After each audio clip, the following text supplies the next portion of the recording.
Assalamualaikum warahmatullahi wabarakatuh. Alhamdulillahirabbil alamin wa bihi nasta'inu ala umuri dunya waddin wa ala alihi washabihi ajmain.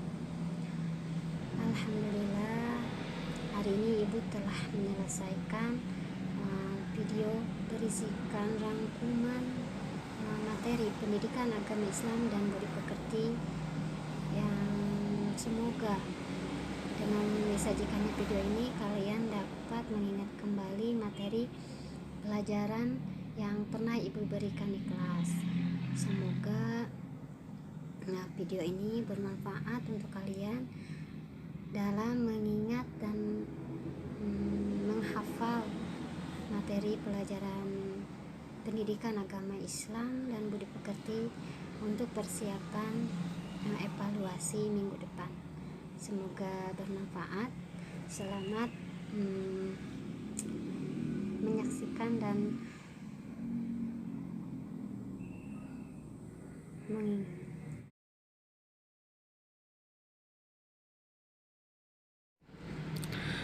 Silahkan baca kembali materi pendidikan agama Islam dan budi pekerti semester 2. Bila ada dari kalian yang bukunya di sekolah ataupun lupa karena lama tidak membuka catatan, kalian dapat mengingat kembali dari materi yang Ibu rangkum. Selamat membaca dan mengingat kembali. Di sini bab 10 mengenai mad dan wakaf. Mad terdiri dari alif mati, waw mati, dan ya mati. Sedangkan wakaf dibedakan menjadi dua, yaitu wakaf ikhtiyari dan wakaf ittirari. Wakaf ikhtiyari ialah wakaf yang merupakan pilihan atau wakaf yang disengaja tanpa adanya suatu sebab apapun. Sedangkan wakaf ittirari artinya wakaf terpaksa dalam keadaannya, seperti karena pendek napas atau lupa, yang mana sebenarnya tidak boleh wakaf. Di sini mengenai bab 11, yaitu iman kepada Rasul. Kalian tentu masih ingat perbedaan Nabi dan Rasul. Rasul adalah orang yang diberi wahyu oleh Allah Subhanahu wa Ta'ala untuk disampaikan kembali kepada kaumnya, umatnya, yaitu kita. Sedangkan Nabi menerima wahyu dari Allah Subhanahu wa Ta'ala namun tidak berkewajiban menyampaikannya kembali kepada kita. Sifat-sifat Rasul ada 4, yaitu sifat baik Rasul, ya, seperti sidik, amanah, tablik, dan fatona. Artinya kalian tentu masih ingat. Dan sifat-sifat Rasul tersebut harus kita teladani. Kalian juga pasti masih hafal 25 nama-nama Nabi dan Rasul kan? Dan ingat kembali nama-nama Rasul Ulul Azmi yang disingkat Mimim, atau kalian suka menyingkatnya dengan Mimin, ya. Mimim itu diantaranya adalah Nabi Nuh alaihissalam, Nabi Ibrahim alaihissalam, Nabi Musa alaihissalam, Nabi Isa alaihissalam, dan Nabi Muhammad SAW. Dalam bab 12 ada adab makan dan minum. Adab makan dan minum menurut ajaran Islam diantaranya yaitu berdoa sebelum makan. Tentunya kalian sudah hafal kan doa sebelum makan. Ini diajarkan sejak kalian masih duduk di bangku TK. Yang kedua yaitu mencuci tangan sebelum makan. Yang ketiga, makan dengan menggunakan tangan kanan. Jika lupa berdoa, hendaklah membaca basmalah meski di tengah-tengah makan. Tidak mencela makanan, menghabiskan makanan yang disajikan, tidak menghabiskan minuman dalam sekali teguk, tidak meniup makanan yang panas.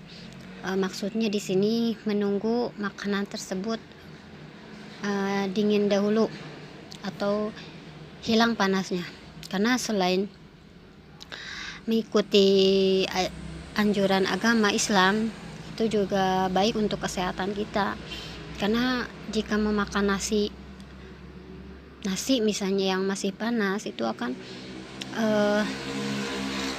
mengganggu kesehatan kita, terutama bagi yang gula darahnya tinggi. Itu akan membuat orang tersebut lebih tinggi lagi gula darahnya, atau kita kenal itu dengan diabetes.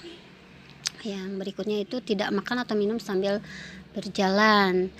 karena bila kita minum sambil berjalan tidak duduk, itu juga selain mengikuti anjuran agama Islam atau ajaran Islam, itu juga baik untuk kesehatan kita. Jika kita minum sambil berjalan, kemungkinan air akan ada yang masuk ke saluran pernafasan kita yang bisa menghambat saluran nafas atau oksigen masuk ke jantung kita, bahaya kan ya.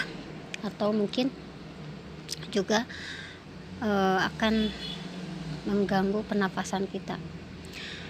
Yang terakhir yaitu mengakhiri makan dengan berdoa. Kalian juga pasti masih hafal doa setelah makan.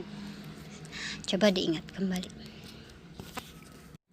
Dalam bab 13 mengenai dendam dan munafik. Di sini dendam adalah sifat ingin membalas perbuatan seseorang. Ciri-ciri pendendam yaitu tidak senang melihat orang senang. Dia merasa senang jika orang menderita, sedih atau kesusahan.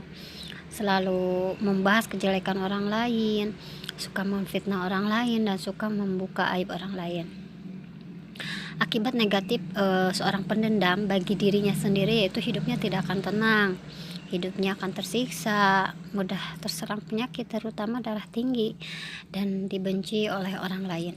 Akibat negatif pendendam bagi orang lain yaitu terasa kurang nyaman, haknya berkurangi, dan mengundang permusuhan. Cara menghindari perilaku pendendam yaitu kita harus selalu mendekatkan diri kepada Allah Subhanahu wa taala, menjadi seorang pemaaf, tidak menjelekan orang lain, tidak memfitnah orang, dan sering bersilaturahmi. Selanjutnya mengenai munafik. Munafik adalah seseorang yang menampilkan sesuatu tidak dengan isi hatinya. Ciri-ciri orang munafik antara lain jika berbicara berdusta, jika berjanji dia mengingkari, dan jika dipercaya dia akan berkhianat. Cara menghindari sifat munafik yaitu kita harus memperbanyak mengaji, membaca Al-Quran, menjaga lisan, tidak berkata bohong, tidak mudah membuat janji, dan memegang amanat atau kepercayaan orang lain dengan baik. Dalam bab 14 mengenai hewan halal dan haram. Hewan yang halal untuk dimakan di antara halal menurut dalil umum. Berdasarkan dalil umum, binatang ternak, binatang buruan laut, itu jenis-jenisnya. Dan hewan halal berdasarkan dalil khusus yaitu kuda, keledai liar, binatang mirip biawak, kelinci, ayam, belalang. Hewan yang haram untuk dimakan diantaranya yaitu yang pertama berdasarkan dalil umum, binatang buas yang bertaring, binatang buruan yang berkuku tajam, binatang pemakan kotoran. Berikutnya adalah binatang haram berdasarkan dalil khusus yaitu babi, khimar, karena dilarang membunuh seperti burung suradi, hudhud, semut, dan katak karena kotor. Binatang tersebut tidak jelas hukumnya. Cara menghindari makanan yang bersumber dari hewan haram yaitu kita harus menyembelih hewan sendiri tentunya dengan mengikuti ajaran Islam, dengan membaca basmalah dulu. Hewan tersebut dihadapkan ke arah kiblat seperti itu. Dan jika kita membeli, kita harus tanya binatang tersebut halal atau haram. Jika dalam kaleng, kita harus melihat label, ada label halalnya atau tidak. Jika makan di restoran bersama keluarga atau siapapun di warung makan di luar rumah, kita harus memilih warung makan atau restoran yang pemiliknya itu orang muslim, dan kita tidak boleh terpengaruh oleh promosi-promosi yang menipu. Misalnya ada daging murah yang diskonnya sampai 50%, misalnya kita harus tanda tanya itu daging apa. Jadi jangan sampai kita terpengaruh oleh promosi-promosi yang dapat menipu kita. Ini yang terakhir bab 15 mengenai perkembangan ilmu pengetahuan Islam pada masa dinasti Abbasiyah. Selama berkuasa, dinasti Abbasiyah mengalami masa kejayaannya, mulai dari berdirinya hingga masa pemerintahan Khalifah Al-Wathiq Billah tahun 232 Hijriah atau 879 Masehi.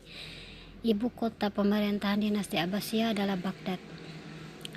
Baghdad dijadikan kota pintu terbuka pada masa kehidupan peradaban Islam sangat maju, ditandai dengan diantaranya penelitian dan kajian-kajian tentang ilmu pengetahuan, penerjemahan buku-buku berbahasa asing seperti halnya Persia, Mesir, Yunani, India, dan sebagainya.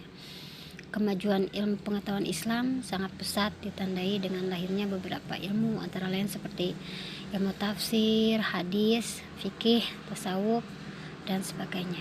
Nah, anak-anak, alhamdulillah tadi kita sudah menyimak materi atau ringkasan materi semester 2 Pendidikan Agama Islam dan Budi Pekerti. Semoga bermanfaat dan semoga kita segera berjumpa kembali, belajar kembali di dalam kelas bertatap muka secara langsung. Kita saling mendoakan saja, semoga selalu dalam lindungan Allah Subhanahu wa Ta'ala. Semangat belajarnya dan semoga kalian mengisi evaluasi nanti dengan mudah. Sampai jumpa di lain kesempatan. Billahi taufik wal hidayah. Wassalamualaikum warahmatullahi wabarakatuh. Dadah.